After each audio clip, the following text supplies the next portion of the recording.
नमस्कार दोस्तों। वेस्टर्न कंट्रियों के द्वारा रशिया यूक्रेन वॉर के बाद रशिया को आइसोलेट करने का प्रयास किया गया, बट ये प्रयास सारे फेल हो गए।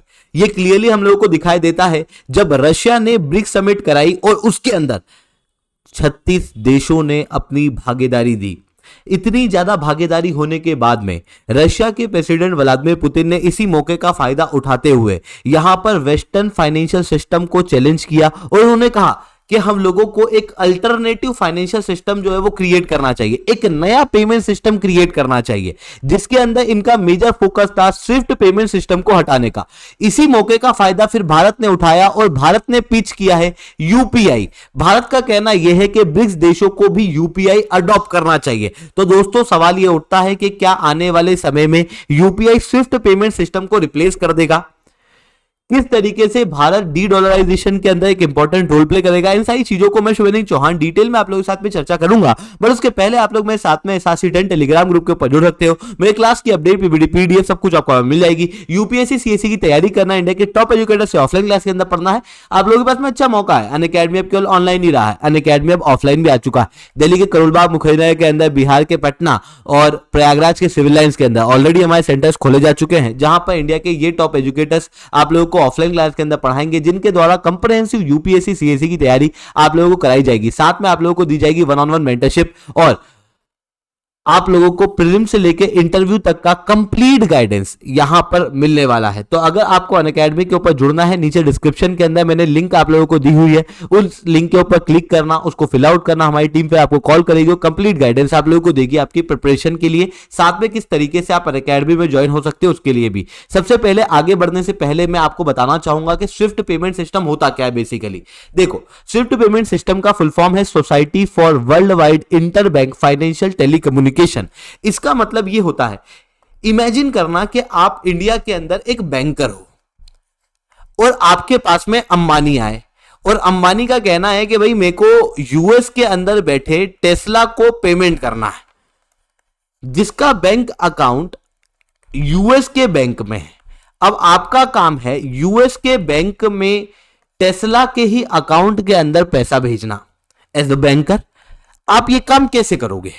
तो यहां पर क्या होता है, इंडियन बैंक और यूएस बैंक यानी कि इंटरनेशनल लेवल पे जितनी भी बैंक्स हैं उनके बीच में एक मैसेजिंग सिस्टम है जिसे कहा जाता है स्विफ्ट पेमेंट सिस्टम, जिसके जरिए इंडियन बैंक से आप पहले यूएस की बैंक में पेमेंट ट्रांसफर करोगे और फिर यूएस की बैंक को इस मैसेजिंग सिस्टम के माध्यम से बताओगे कि किसे पैसे भेजना है और कौन से अकाउंट में, मतलब एग्जैक्टली किस बैंक में और कौन से अकाउंट के अंदर पैसा भेजना चाहिए।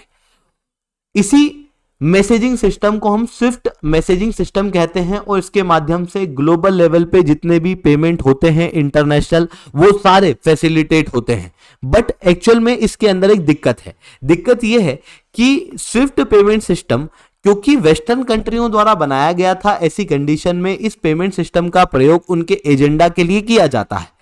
जैसे कि यूनाइटेड स्टेट्स ऑफ अमेरिका ने और इवन बाकी सारे वेस्टर्न देशों ने रशिया को बैन कर दिया है स्विफ्ट पेमेंट सिस्टम से after Russia Ukraine war.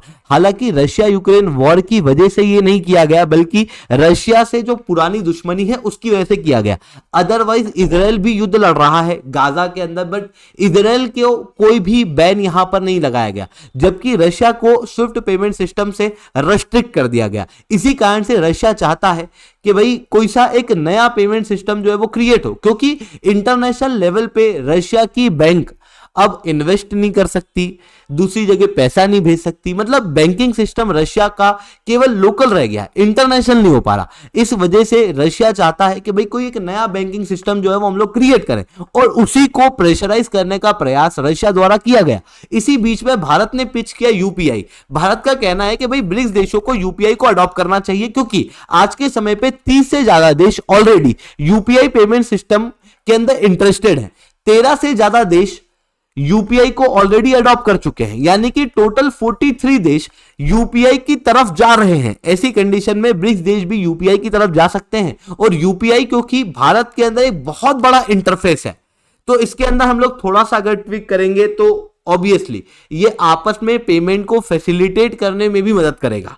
But UPI को ब्रिक्स देशों के अंदर या फिर ग्लोबल लेवल के पेमेंट सिस्टम को बनाने में अपने आप में कई सारे इश्यूज जो हैं वो सामने आएंगे। जैसे भारत अपने यूपीआई पेमेंट सिस्टम को चाइना के साथ शेयर नहीं करना चाहेगा। इवन चाइना, जिसके साथ में भारत के बॉर्डर डिस्प्यूट है, वो भी भारत के यूपीआई को एक्सेप्ट नहीं करना चाहेगा। इवन ब्रिक्स देशों के अंदर दूसरे देश भी चाहेंगे कि भाई उनका जो ऑनलाइन पेमेंट सिस्टम है वो आ जाए। इस वजह से एक नया पेमेंट सिस्टम शायद ब्रिक्स देशों को क्रिएट करना पड़ेगा। यूपीआई का एक्सेप्टेंस शायद ब्रिक्स देश जो है वो कम कर पाएंगे। वहीं दूसरी तरफ जो व्लादिमीर पुतिन का मेन एजेंडा था इस मीटिंग के अंदर, वो था डी डॉलराइजेशन। देखो, ग्लोबल लेवल पे जितने भी पेमेंट होते हैं ये सारे के सारे डॉलर के अंदर होते हैं, और यूएस ऑब्वियसली उसका भी मिसयूज करता है। जैसे कि रशिया के ऊपर सैंक्शंस लगाए गए। भारत ने जब रशिया से तेल लिया तो भारत को भी धमकियां दी गई कि हम आपके ऊपर भी सैंक्शंस लगा देंगे। ऐसी कंडीशन में डॉलर को इंटरनेशनल करेंसी से हटाकर दूसरी लोकल करेंसी को प्रमोट किया जाना चाहिए। इसके ऊपर ब्रिक्स का ऑलरेडी मेजर फोकस है। आप क्लियरली देख सकते हो, ब्रिक्स देशों द्वारा ऑलरेडी कहा गया है कि भाई डॉलर को हम लोगों को रिप्लेस करना है और लोकल करेंसी को प्रमोट कर रहा है। इवन अभी जो ब्रिक्स का एक्सपांशन हुआ था, इस एक्सपांशन के अंदर भी भारत के और चाइना के अलावा ऐसे कंट्रियों को जोड़ा गया था जो कि मेजर ऑयल की कंज्यूमर्स हैं। इवन ऐसी कंडीशन को जोड़ा गया था, ऐसी कंट्रीज को जोड़ा गया था जो कि मेजर ऑयल की प्रोड्यूसर है, ताकि ऑयल का व्यापार डॉलर से हटके दूसरी करेंसी के अंदर हो और हम पेट्रो डॉलर को चैलेंज कर सकें। क्योंकि dollar as a global currency reserve उभर के ही आया था पेट्रोल के पेमेंट से। तो अब इसी को रिप्लेस करने का प्रयास जो है वो यहां पर किया जा रहा। इवन न्यू डेवलपमेंट बैंक वगैरह को आईएमएफ के रिप्लेसमेंट के रूप में भी देखा जा रहा है।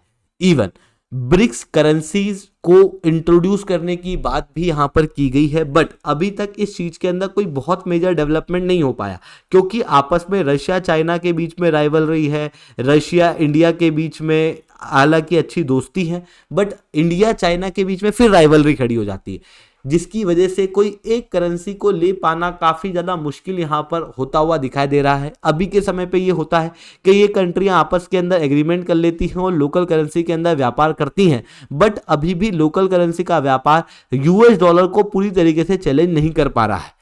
तो ये चीजें हम लोग को यहाँ पर देखने को मिल रही है। आई होप ये सारी बातें आपको समझ में आई होंगी। लेक्चर अच्छा लगा हो तो लाइक करना, लेक्चर बहुत अच्छा लगा हो तो नीचे सारे 10 कमेंट करना। अगर आपको अनअकैडमी की ऑफलाइन क्लास के अंदर जुड़ना है, बिल्कुल से जुड़ सकते हो। अनअकैडमी का ऑफलाइन सेंटर ऑलरेडी खोला जा चुका है। अगर आपको हमारा सेंटर देखना है तो इस वीडियो को एंड तक देखना।